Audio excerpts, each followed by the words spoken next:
आप देख रहे हैं धर्मबोध, जहां शास्त्र डर नहीं जीवन को दिशा देते हैं। ऋषि नारद का एक ही प्रश्न है, मृत्यु के बाद आत्मा के साथ क्या होता है? और ब्रह्मा जी गरुड़ पुराण के माध्यम से उसी प्रश्न का उत्तर देते हैं, कर्म, मृत्यु और आत्मा के शास्त्र सम्मत सत्य के रूप में। गरुड़ पुराण कहता है, मृत्यु के बाद आत्मा तुरंत किसी दूसरे लोक में नहीं जाती, वो अपने ही संसार के आसपास एक सूक्ष्म अवस्था में रहती है। इन 13 दिनों में वो अपने कर्मों को भी अनुभव करती है और जीवित लोगों के व्यवहार को भी। यही वे दिन हैं जहां शांति और पीड़ा का निर्णय होता है। आज धर्मबोध पर इसी गूढ़ सत्य को नारद ब्रह्मा संवाद के माध्यम से समझते हैं।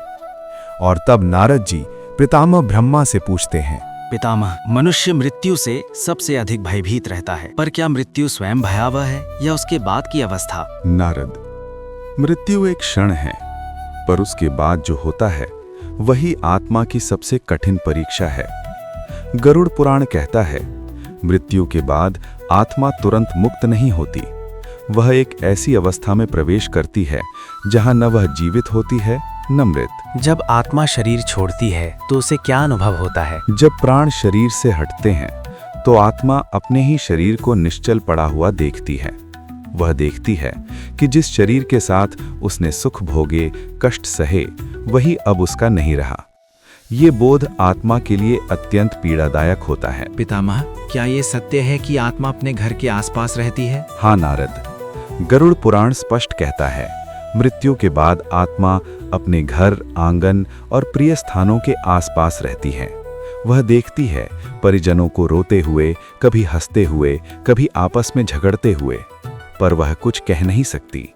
यही आत्मा की सबसे बड़ी विवशता है। पितामह, क्या आत्मा को उस समय डर लगता है? नारद, आत्मा को डर अंधकार से नहीं लगता, उसे डर लगता है अकेलेपन से। वह देखती है कि संसार आगे बढ़ रहा है, पर वह स्वयं रुक गई है।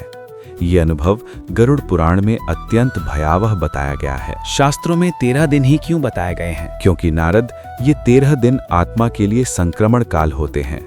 इन दिनों में आत्मा स्थूल संसार से धीरे धीरे अलग होती है और इसी समय उसके कर्म उसके अनुभव बनते हैं। तो क्या कर्मों का फल तुरंत अनुभव होता है? हाँ नारद, गरुड़ पुराण कहता है, मृत्यु के बाद कर्म प्रतीक्षा नहीं करते।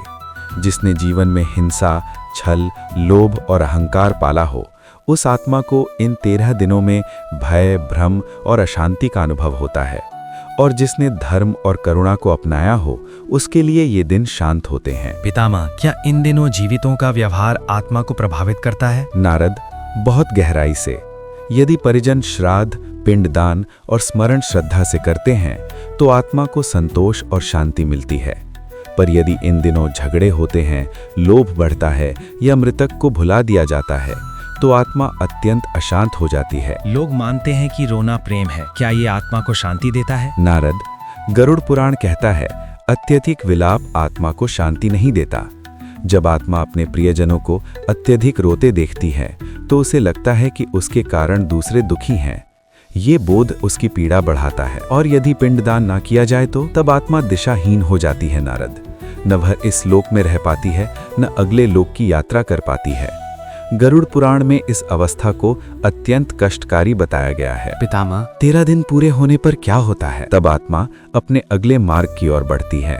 यहीं से यमलोक की यात्रा आरंभ होती है। और नारद, ये यात्रा हर आत्मा के लिए समान नहीं होती। इसलिए गरुड़ पुराण कहता है, मृत्यु से मत डरो, डरो उस जीवन से जो अधर्म में जिया गया हो, क्योंकि मृत्यु के बाद कोई छल काम नहीं आता। नारद, अगले अध्याय में गरुड़ पुराण ये बताएगा कि यमलोक की यात्रा कैसी होती है और कौन कौन सी आत्माएं वहां सबसे अधिक पीड़ा भोगती हैं। इस दिव्य संवाद को पूरा सुनने के लिए धर्मबोध YouTube चैनल को सब्सक्राइब करें।